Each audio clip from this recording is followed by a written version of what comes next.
우리 말인데도 좀 낯설게 느껴지는 말들이 있어요. 우리가 잘 모르는 생경한 말들. 예를 들면 그 중에 하나가 그레발이라는 말이 아닐까요? 여러분 아십니까? 그레발. 이 말은요, 나무를 지을 때 그 나무를 다듬는 일과 연관된 말입니다. 그럼 먼저 집을 지을 때 어떻게 하죠? 나무를 치수에 맞춰서 나무를 잘라야 하잖아요. 잘라야 하는데 이것을 우리말로 마름질 그렇게 얘기해요.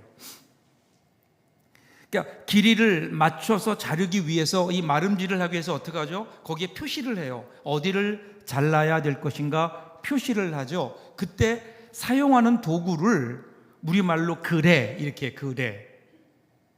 그리고 이 그레발이라고 하는 것은 나무를 자를 때 원래의 치수보다 조금 더 길게 여유를 두는 부분을 가리켜서 그레발 그렇게 얘기하는 거예요. 왜 그레발을 둘까요? 혹시라도 나중에 오차가 생겼을 때를 대비하기 위해서입니다.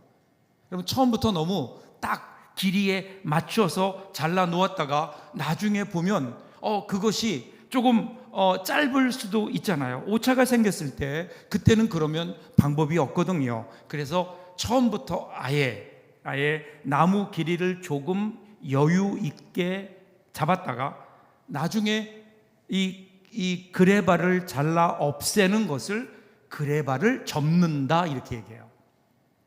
우리 선조들의 지혜입니다.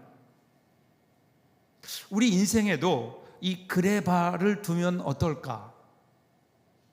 한치의 여유도 없이 빡빡하게 내가 계획한 대로 내가 잰 대로 살아가는 것 아니라 얼마쯤은 여유를 두고 이 그레발을 두고 살아갈 수 있다면, 여러분 이 그레발 이것을 조금 신앙적인 단어로 표현하면 은혜가 아닐까요? 은혜가 뭐죠? 제가 은혜는 여러분 귀에 피가 나도록 말씀드렸어요. 은혜는 받을 자격이 없는데 일방적으로 주어지는 호의, 이것을 은혜라고 해요. 그러기에 은혜는 나의 영역이 아니에요. 나의 조건이 아니에요. 내가 이루어낸 것이 아니에요. 나와는 상관없이 주어지는, 나의 조건을 넘어서 주어지는 것이에요. 그렇기 때문에 어떻게 할까요? 거긴 기대가 있어요. 소망이 있어요. 그리고 여기에서 여유가 생기는 것 아닐까요? 하나님의 은혜도 마찬가지예요. 하나님의 은혜, 하나님이 왜 우리를 사랑하실까? 그럼 우리가 사랑받을 만해서 하나님이 우리를 사랑하실까요? 아니에요. 그냥 하나님의 사랑으로 우리를 사랑하시는 거예요. 우리의 모습과는 상관없이 우리를 그냥 사랑하세요. 그러니까 우리 이것을 은혜 그렇게 얘기하는 거예요. 만일에 우리에게 사랑을 받을 만한 조건이 있어서 하나님이 우리를 보면 우리 가운데 사랑할 만한, 하나님이 우리를 사랑하실 만한 어떤 것들이 있어서 하나님이 우리를 사랑하신다. 그럼 이건 은혜가 아니에요. 이거는 은혜가 아니라 보상이고 대가인 거예요. 은혜는 아무리 나를 뒤집어 봐도 나에게는 하나님의 사랑을 받을 만한 그 어떤 조건도 없는데, 그런데 하나님이 나를 사랑하시는 거예요. 그러니까 이 은혜는 우리를 든든하게 하는 거죠. 그러니까 내가 하나님의 사랑을 받기 위해서 어떤 조건을 만들어야 되는 게 아니에요. 그냥 나를 사랑하시는 하나님, 이 하나님의 사랑의 시작이 나의 조건이 아니라 하나님의 사랑이라고요. 사도 바울 고백처럼 우리가 아직 죄인 되었을 때에 그때도 우리를 사랑하시는 하나님이시기 때문에 이게 은혜가 되고요. 그리고 이 은혜를 아는 사람들에게는 뭐가 생길까요? 여유가 생겨요. 여유. 오늘 이 은혜, 오늘 우리가 이 은혜를 정말 잘 누리고 있는지, 오늘 본문에 보면 이 은혜에 관해서 오늘 성경이 은혜가 무엇인지를 우리에게 다시 한번 보여주고 있습니다. 자, 오늘 본문 보세요. 오늘 본문을 신학적인 말로 하면 수태고지 그렇게 얘기해요. 예수님께서 잉태하시는 것을 이야기했다. 그 수태고지라고 얘기해요. 자, 예수님의 잉태를 알리는 장면이에요. 얼마나 영광된 순간이에요. 보세요 여러분, 누가 나오나요? 천사. 그것도 천사장으로 알려진 가브리엘. 여러분, 우리 천주교에서는 이 천사에 대해서 여러 가지로 많은 신학적인 그러한 연구가 되어 있지만, 우리 개신교는 사실 천사 그러면 그냥 천사는 하나님과 인간 사이에 하나님의 뜻을 전하는 심부름꾼 정도로 생각하죠. 그런데 그 가운데 특별히 천사장으로 알려진 가브리엘, 이 가브리엘은요 성경에 딱 두 번 나와요. 한 번은 구약의 다니엘서에 나오고요, 신약에는 오늘 우리가 읽었던 누가복음에만 나오는 거예요. 특별한 하나님의 어떤 비밀한 말씀을 전할 때, 종말에 관한 것이라든가 오늘처럼 예수님이 메시아가 이 땅에 잉태하시는 그 사건을 이야기할 때, 그때 그 소식을 전하는 자로서 등장하는 사람이 가브리엘이에요. 이게 보통 일이 아닌 거죠. 그런데 이 영광의 자리, 이 가브리엘이 가는 자리를 한번 보세요. 오늘 26절 27절입니다. 여섯째 달에 천사 가브리엘이 하나님의 보내심을 받아 갈릴리 나사렛이라는 동네에 가서 다윗의 자손 요셉이라는 사람과 약혼한 처녀에게 이르니, 그 처녀의 이름은 마리아라. 자, 근데 이 가브리엘이 가는 곳이 어디라고요? 나사렛. 이 나사렛이라는 동네는 우리는 이미 성경을 읽어서 예수님의 자라난 곳 나사렛, 예수 그래서 나사렛이 굉장히 유명한 곳인 줄 알지만, 여러분 놀랍게도요, 이때까지 그 이전에 구약 성경을 보면 이 나사렛이라는 동네가 한 번도 언급되지 않아요. 왜 그랬을까요? 그만큼 하찮은 곳이에요. 별로 중요한 곳이 아니었다고요. 그래서 요한복음 1장에 보면 빌립이 예수님을 만난 후에 나다나엘이라고 하는 자기 친구에게 가서 얘기해요. 내가 오늘 성경에서 예언된 메시아를 만났다. 그때 이게 누구냐 물으니까 바로 나사렛에서 온 예수라는 사람이다. 그랬더니 나다나엘이 당장 뭐라 그래요? 야, 웃기지 마라. 나사렛에서 무슨 선한 게 날 수 있겠느냐. 이렇게 즉시 반응할 정도로 나사렛은 소외된 곳이었고, 마리아라고 하는 이 소녀는 나사렛에서 가난하고 평범하게 살고 있는 시골 처녀였어요. 학자들은 나이가 기껏해야 14살, 15살 정도였을 거다, 그렇게 얘기합니다. 그런데 이 마리아에게, 나사렛에 있는 아무것도 아닌 어떤 면에서는 비천해 보이는 이 어린 소녀에게 하나님께서 가브리엘을 보내신 거예요. 그리고 뭐라고 말씀하세요? 28절 보세요. 그에게 들어가 이르되 은혜를 받은 자여 평안할지어다. 주께서 너와 함께 하시도다 하니. 뭐라 그래요? 은혜를 받은 자여 평안할지어다. 여러분, 이 천사의 말이 마리아에게는 어떻게 들렸을까요? 천사가 나타나서 여러분들에게 은혜를 받은 자여 평안할지어다 그러면 어떨까요? 이 놀라운 말씀은요, 이전에 들어본 적도 없고 또 자기가 들을 것이라고 전혀 기대하지 못했어요. 왜냐하면 지금 이 마리아라고 하는 여인은 아무도 알아주지 않는 시골의 한 소녀였다고요. 더군다나 나사렛에 마리아가 이런 말을 들었을 때 아마도 그 마리아의 마음속에 드는 첫 번째 생각은, 나를 놀리나? 내가 헛것을 보고 있나? 그런 생각 아니었을까요? 그런데 여러분, 같은 상황이요, 구약에도 나와요. 구약 사사기 6장 12절에 보면 여호와의 사자가 기드온에게 나타나 이르되 큰 용사여 여호와께서 너와 함께 계시도다 하매. 그러니까 기드온을 향해서 하나님께서 뭐라고 말씀하시는가 하면요, 큰 용사여 여호와께서 너와 함께 계시도다, 이렇게 얘기하는 거예요, 여호와의 사자가. 그런데 지금 여러분, 이 기드온의 상황은 어떤 상황일까요? 여호와의 사자가 기드온을 찾아왔을 때 기드온은요, 포도주즙을 만드는 그 틀 속에 들어가서 곡식을 까고 있었다고요. 그러니까 어떻게 했을까요? 부직갱이로 밀 한 다발을 두고 톡톡톡 두드리면서 타작하고 있었다고요. 여러분, 원래 밀 타작은 어디서 해요? 밖에서 해요. 타작 마당에서 해야 되는 거예요. 그런데 왜 조그마한 아무도 모르는 밀실 같은 포도주 틀 속에 들어가서 지금 그렇게 타작하고 있을까요? 이유는 뭐예요? 이유는 밖에서 하면 미디안 사람들이 쳐들어와서 다 뺏어가는 거예요.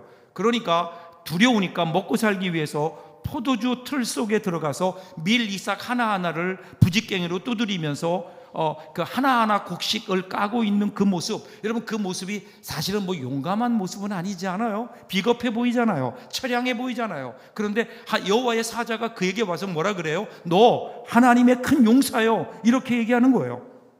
차라리 너 여기서 지금 뭐하고 있니? 왜 이렇게 비겁하니? 그랬다면 오히려 마음은 편했을 거예요. 그런데 그런 기드온에게 너 하나님의 용사요, 큰 용사요, 여호와께서 너와 함께 계시도다. 이게 은혜인 거예요. 이게 은혜 아닐까요? 하나님이 도저히 찾아오실 만한 조건이 하나도 없어요. 그런데 하나님이 찾아오시는 거예요. 여러분, 언제나 하나님의 일은요, 하나님의 역사는 하나님이 먼저 찾아오심으로 시작돼요. 내가 시작한 게 아니에요. 그래서 은혜라는 단어는 언제나 하나님이 함께 하신다는 단어와 늘 붙어 다니잖아요. 하나님이 시작하신 거예요. 왜 하나님 저에게 찾아오셨나요? 왜 저 같은 사람을 통해서 하나님은 하나님의 일을 하시려고 하나요? 알 수 없어요. 이해할 수 없어요. 그래서 우리는 이해할 수 없기 때문에 그것을 은혜라고 부르는 거예요. 이게 은혜인 거예요. 하나님이 함께 하세요. 왜 하나님이 함께 하시는 게 은혜일까요? 이것은 하나님 편에서 일방적으로 이루어 가시겠다는 거예요. 그렇기 때문에 우리는 이 하나님의 은혜 앞에서 수동적일 수밖에 없어요. 은혜라는 말 그 안에는 하나님께서 책임지시겠다는 거예요. 모든 것을 하나님이 이루어 가신다. 어떤 일이 일어난다 하더라도, 어떤 상황 속에서라도 하나님이 책임지시겠다는 하나님의 분명한 의지예요. 이것을 우리는 은혜, 그렇게 불러요. 그런데 쉽게 이해가 안 돼요. 이어지는 본문 29절 보세요. 처녀가 그 말을 듣고 놀라 이런 인사가 어찜인가 생각하며, 그러니까 마리아 입장에서는 이해가 안 되는 거예요. 왜 나 같은 사람에게 왜 오셨을까? 천사가 나타나서, 그것도 천사장이. 그러니까 마리아에게 다시 천사가 확인해 줘요. 30절 보세요. 천사가 이르되 마리아여 무서워하지 말라. 내가 하나님께 은혜를 입었느니라. 다시 한번 얘기해요. 무서워하지 말아라. 네가 하나님의 은혜를 입었다. 그러면서 이번에는요, 그 구체적인 은혜의 내용을 설명해 줍니다. 31절부터 32절까지예요. 보라, 내가 잉태하여 아들을 낳으리니 그 이름을 예수라 하라. 그가 큰 자가 되고 지극히 높으신 이의 아들이라 일컬어질 것이요, 주 하나님께서 그 조상 다윗의 왕위를 그에게 주시리니 영원히 야곱의 집을 왕으로 다스리실 것이며 그 나라가 무궁하리라. 두 가지 특별한 얘기를 해요. 첫 번째가 뭐냐면요, 네가 아이를 낳을 거다. 여러분 맞죠? 요셉과 정혼했거든요. 이미 약혼한 상태, 정혼한 상태예요. 그러니까 이제 곧 언젠가는 결혼식을 올릴 것이고 그러면 아이를 낳게 될 겁니다. 그런데 지금 당장은 아닌 거예요. 게다가 하나님의 은혜를 입어 네가 임신할 것인데 그 아이가 위대한 사람이 될 거다.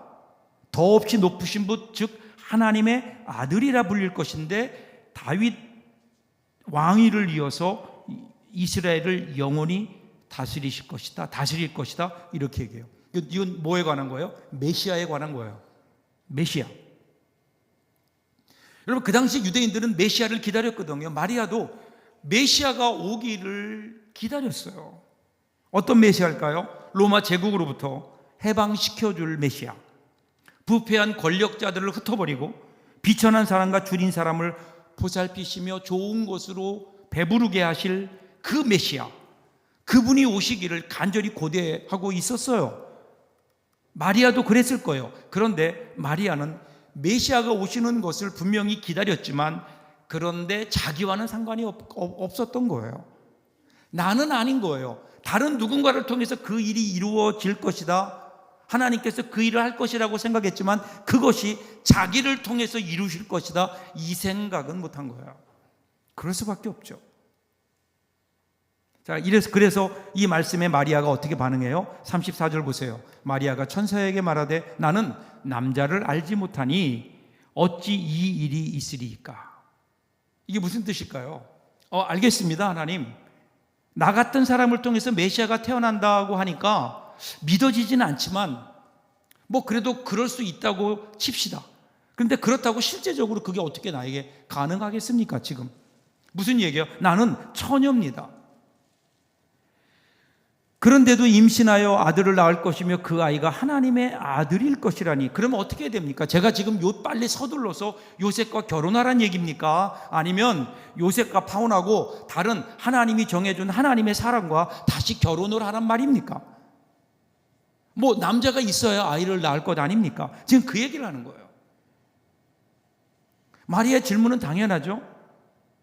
하나님 말씀이 그렇다고 인정한다 하더라도 어떻게 그 일을 이루어 갈 것이냐는 거예요. 그 일은 불가능한 일입니다. 나 혼자서는 불가능한 일입니다.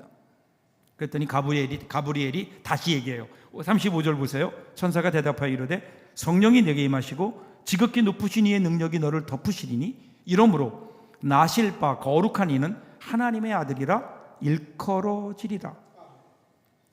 지금부터 너에게 일어날 일이 뭐라는 거예요? 성령의 역사라는 거예요. 하나님의 능력으로 덮일 때, 하나님의 능력으로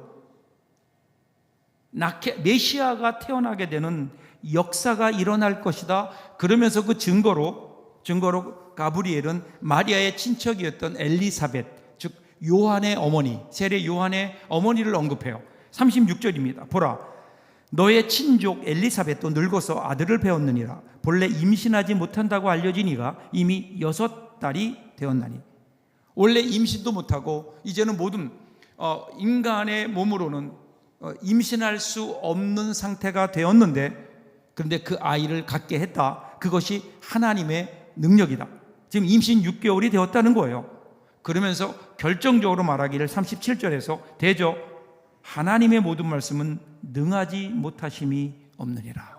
이렇게 못을 박아요. 이 37절은요 사실은 인용된 말씀이에요. 구약에 나오는 여러 가지 하나님 말씀 가운데 인용된 건데, 특별히 창세기 18장을 보시면요, 아브라함의 아내 사라가 천사가 찾아와서 아들이 너에게 있을 것이다 라고 소식을 전했는데, 그때 어떻게 했어요? 속으로 웃고 이렇게 얘기해요. 내가 노쇠하였고 내 주인도 늙었으니 내게 무슨 즐거움이 있으리요? 말도 안 된다는 거예요. 이미 내가 나이가 90이 넘은 할머니인데 거기 내가 어떻게 아이를 낳을 수 있겠느냐.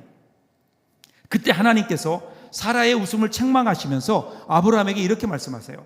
창세기 18장 14절이에요. 여호와께 능하지 못한 일이 있겠느냐. 기한이 이를 때에 내가 내게로 돌아오리니 사라에게 아들이 있으리라. 지금 누가는 이 창세기 사건을 그대로 인용하고 있는 거예요. 여호와께 능하지 못한 일이 있겠느냐. 여러분, 기적이 뭘까요? 우리 입장에서는 기적이에요. 우리가 할 수 없는 일들이니까, 우리에게 일어날 수 없는 일들이 우리에게 일어나요. 우리는 기적 그렇게 얘기해요. 근데 여러분, 만약에 하나님 편에서 본다면 그게 기적일까요? 하나님 편에서는 그게 일상인 거예요. 자, 믿음은 뭘까요? 믿음은 그러기에 우리의 능력에 초점을 맞추는 게 아니라 이 일을 이루시는 하나님께 초점을 맞추는 거죠.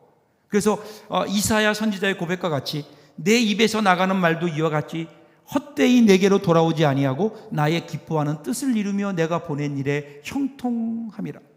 하나님의 역사는 하나님이 이루어 가신다. 그런데 그 일을 바로 우리를 통해서 이루어 가신다는 거예요. 그러니까 이 말에 마리아가 이렇게 마지막으로 응답해요.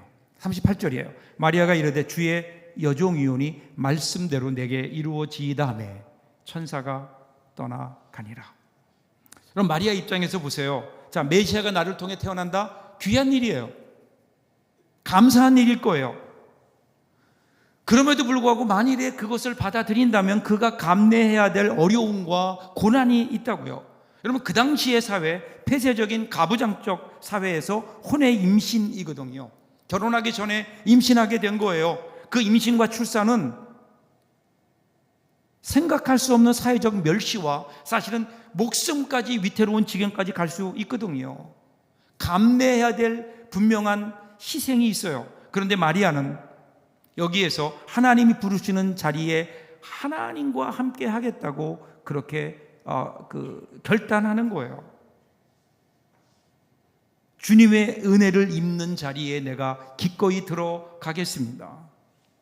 나를 통해서 하나님의 뜻이 이루어지기를 원합니다. 지금 이 일이 자신은 이해할 수 없는 일이지만, 어떻게 이 일이 진행될지 모르지만, 그러나 주께서 말씀하시니 주의 말씀대로 내게 이루어지기를 원합니다. 하나님께 순종하는 거라고요. 그럼 이것이 바로 은혜를 입는 거예요. 여러분, 은혜는 그 앞에 그저 그 은혜 앞에 엎드리는 거예요. 그 은혜 앞에 겸손하게 순종하는 거예요. 여러분, 은혜 입은 사람, 은혜 받았다는 사람이 어떤 사람일까요? 자기가 세운 계획대로 착착착 이루어질 때, 그때 우리는 보통 하나님의 은혜에 감사합니다, 하나님의 은혜입니다. 여러분, 우리 그러지 않나요? 우리가 보통 생각하는 장수의 복, 물질의 복, 명예의 복을 누릴 때 우리는 그때 은혜 받았다고 생각한다고요. 그런데 오늘 성경은 그게 아니잖아요. 은혜를 입은 사람이 어떤 사람이에요? 하나님과 같은 꿈을 꾸는 사람이고, 그리고 그것이 자기를 통해서 이루어지기를 원하는, 비록 그것을 받아들일 때 내가 감당해야 될 고난도 있고, 그리고 내가 치러야 될 희생도 있지만, 그러나 나를 통해서 하나님의 뜻이 이루어진다면 하나님, 내게 하나님의 뜻이 이루어지기를 원합니다. 이 고백하는 사람이 은혜를 받은 사람들 아닐까요? 제가 말씀 준비하면서 이런 좀 생뚱맞은 생각이 들었어요. 왜 하나님은 마리아를 통해서, 꼭 마리아를 통해서 예수님을 태어나게 하셨을까? 한번 생각해 봤어요. 이건 제 생각이에요. 성경에 나오지 않아요. 하나님께서 처음부터 야, 너 마리아에게 가라 그러셨을까요? 천사장에게? 그렇지 않을 수도 있지 않나요? 하나님께서 야, 천사장에게 너 내려가서 메시아가 태어날 수 있는 여인을 찾아봐라. 그래서 이 천사가 여러 여인들을 찾아갔어요. 다른 여인들을 찾아갈 수도 있지 않았을까요? 그런데 그들이 다 거부하지 않았을까요? 왜 거부했을까요? 하나님의 나라를 바라보면서도 자신을 통해서는 아니라고 하는 아니란 생각, 그리고 그 길을 걸어갈 때, 내가 거기에 순종할 때 내가 감내해야 될 희생과 고난이 두려워서 많은 사람들이 피했던 것 아닐까요? 그래서 결국 천사는 시골에 있는 마리아, 아무도 알아주지 않는 한 비천한 소녀에게 찾아갈 수밖에 없었던 것은 아닐까. 그리고 마리아가 이 은혜를 받아들인 거라고요. 바로 그 은혜를 받아들임이 마리아를 마리아 되게 하는, 주의 여종이오니 말씀대로 내게 이루어지이다. 오늘 우리의 이 고백이 우리의 고백 될 수 있기를 바랍니다. 근데 여러분, 이 고백은요, 응답이에요. 응답. 뭐에 대한 응답일까요? 하나님의 은혜에 대한 응답. 은혜가 없으면요, 우리 고백은 허공에 외치는 메아리예요. 하나님에 대한 은혜 없이 우리가 하는 모든 일들은 사실은 헛된 것 아닐까요? 그래서 언제나 우리는 가장 먼저 해야 되는 일이 하나님의 은혜 앞에 서는 일이에요. 여러분, 신앙은요, 내가 의지적으로 무언가를 하는 게 아니에요. 신앙의 출발은 그러기에 언제나 하나님의 은혜 앞에 서야 되는 거예요. 은혜로부터 시작해야 돼요. 영국의 유명한 슈바이처 박사가 부유한 집에 태어났죠. 나이가 채 30도 되기 전에 그는 박사학위를 끝냈고 모교의 신학 부장이 됩니다. 결혼도 했어요. 그래서 그 사랑하는 아내와 함께 결혼 생활의 기쁨에 잠겨 있었습니다. 그런데 어느 날 아침에 자고 일어났는데 문득 그에게 이런 깨달음이 온 거예요. 그래서 그 깨달음을 그의 일기장에 이렇게 적어요. 아침에 밝은 햇살에 눈을 떴다. 내게 부어주신 하나님의 은혜가 얼마나 큰가. 나는 결코 이것을 그냥 당연한 것으로 받아들여서는 안 된다. 그것은 죄악이다. 하나님의 은혜를 당연한 것으로 받아들이는 것, 슈바이처는 죄악이라고 했어요. 우리가 누리고 있는 이 은혜, 그런데 그것이 하나님의 은혜인 줄 모르는, 우리가 하나님의 은혜를 잊고 있지 않나요? 여러분, 당연하다고 여긴 것들에 물음표를 던지면서 이 땅에 새로운 역사들이 시작되는 거예요. 과학자는, 우리가 볼 때는 당연한 것이라고 생각되는 현상 속에서 과학적 법칙을 발견합니다. 시인은 그냥 우리 눈에 일상으로 스쳐 지나가는 것들, 당연한 우리의 일상 속에서 아름다움을 노래하는 사람이라면 신앙인은 어떤 사람일까요? 신앙인은 당연한 곳에서 하나님의 은혜를 볼 줄 아는 사람들이에요. 우리의 일상이 돌아보면 은혜 아닐까요?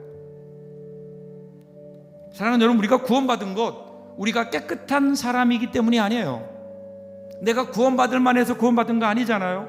우리가 구원받은 이유가 뭐예요? 예수님께서 친히 당신의 몸을 십자가에 못 박으심으로 우리가 이 세상의 죄로부터 구원받은 그런 존재들이라고요. 하나님께서 그렇게 엄청난 대가를 치르고 이 세상에서 우리를 건져 주셨는데 다시 우리가 세상 속으로 들어간다면 하나님의 은혜를 헛되게 하는 거예요.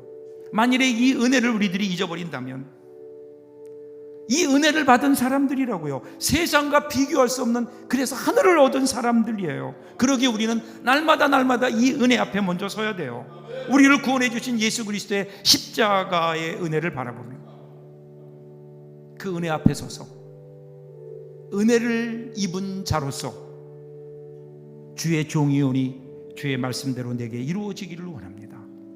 내 뜻을 이루는 나의 삶이 되지 않게 하시고 하나님의 뜻을 이루게 하옵소서.